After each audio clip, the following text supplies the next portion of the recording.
So Sarah and I believe that you can pretty much make anything keto, and we're gonna test that theory today because today, welcome to the Keto Twins Test Kitchen, where we try recipes for all of you. And today we're gonna be making keto s'more cookies.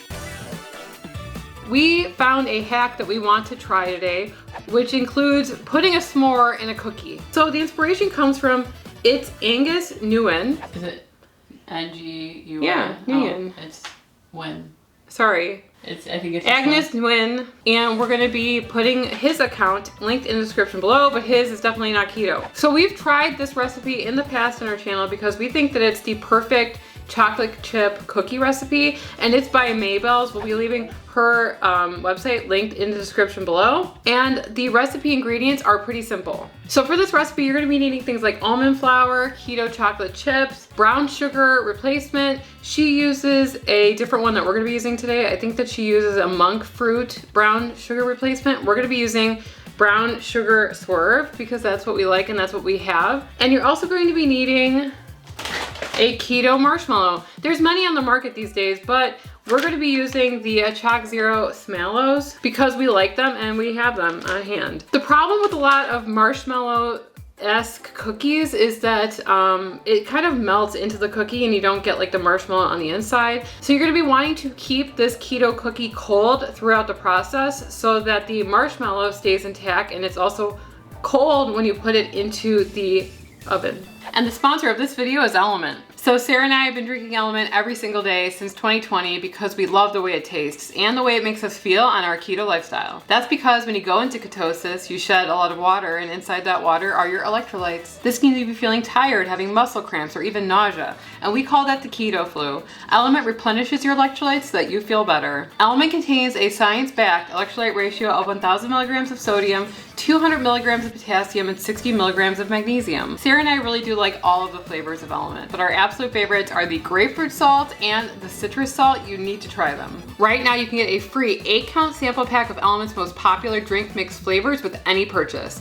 Go to drinklmnt.com/ketotwins. Find your favorite flavor or share some with a friend. Okay, so the first step is to add all our dry ingredients and whisk them together, which are the almond flour, baking soda, xanthan gum, salt, and baking powder. Yes, there are both in this recipe. Mix that together. When's the last time you had a s'more? The last time I had a s'more was when we went to this cabin, and Sarah kept on calling it s'mores. But we couldn't really find graham crackers that were keto friendly. We just kind of used keto cookies, a keto marshmallow, keto chocolate. That was like... It was close enough. Okay, next up, beat the butter. Why do you say it like I don't know. that? Monk fruit, which we don't have. We're using brown sugar swerve because we just do things our own way here. And guess what? Most of the time it works out fine. Vanilla extract. Beat it together. Okay, let's start it on slow. This is one. It's a one. Okay. Take your time. Okay, we've creamed together the sweetener with the butter. Next up, we're gonna add in the egg and we're gonna beat it on low.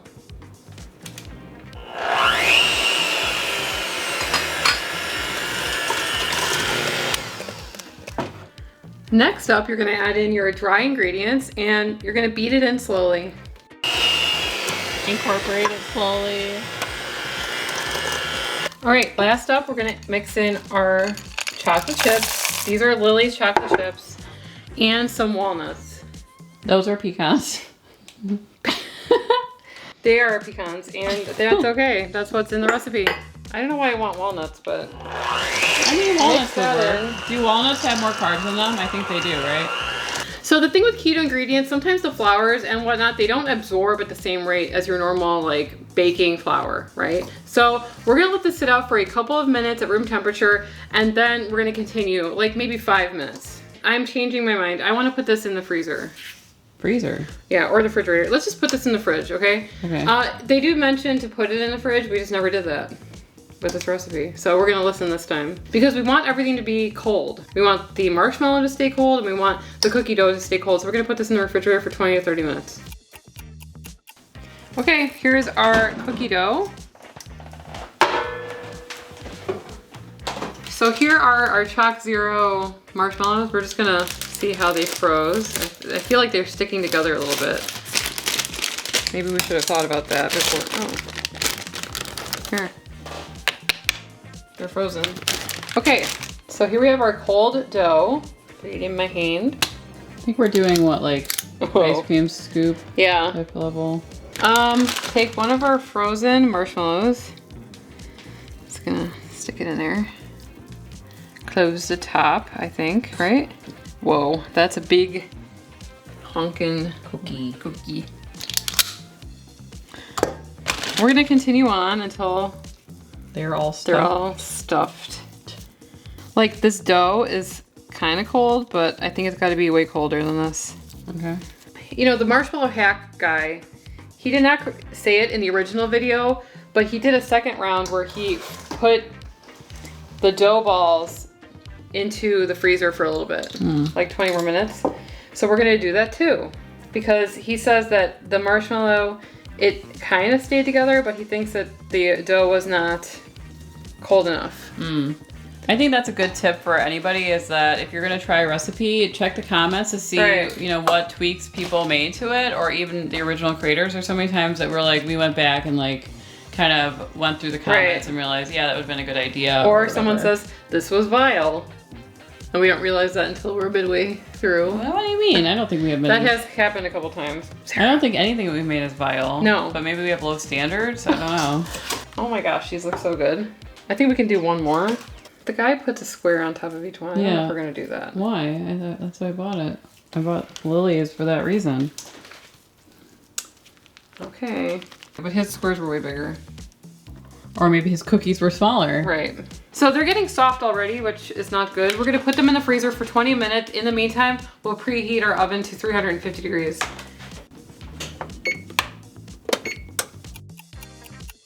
So it's been about 20-25 minutes. They're pretty hard. We're gonna put them on our tray and stick them in the oven really quickly. That is a cookie. Yeah. This honkin' one. Hopefully they don't like become a giant mass. Blob. I mean, that's the point of freezing them, is that they're not gonna... Okay, in for 13 minutes at 350. Bye-bye. Please be something. Emily, say it. I'm gonna eat it no matter what it is. Please be something. Be Say something. it. Be something magical. Wow, they are big belugas. they are big belugas. Oh. Touch the top of this one. What do you think? It is no. It is no? No. It is not cooked? I mean, I think it just needs to cool completely. Right? This is 13 minutes. Okay, I don't think it's done. Back in. I don't think it's ready. What? Now what? We're cooked, chat. That's what the young kids are saying.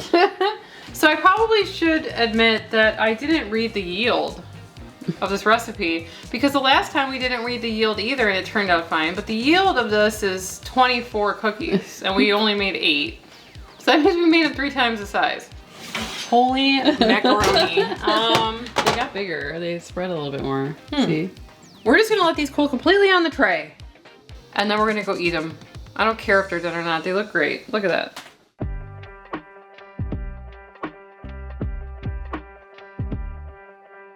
You need to know that I didn't pay attention, like I said, to the yield.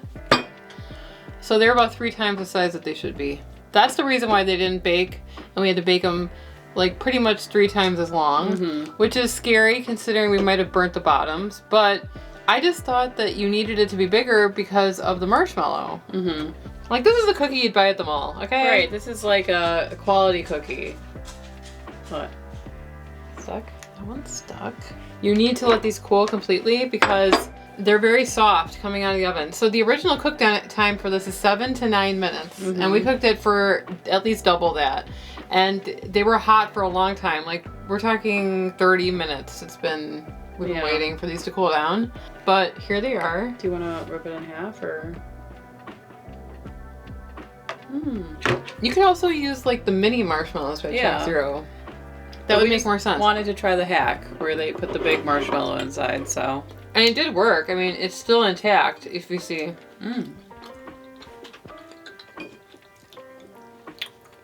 Perfect sweetness there. Tastes just like a chocolate chip cookie. Maybe try to, have a reaction for a... We don't have reactions.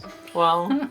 I think you guys have like watched this enough to really know if we like something or not without having to have like a life-changing type of facial expression. We're kind of like expressionless people.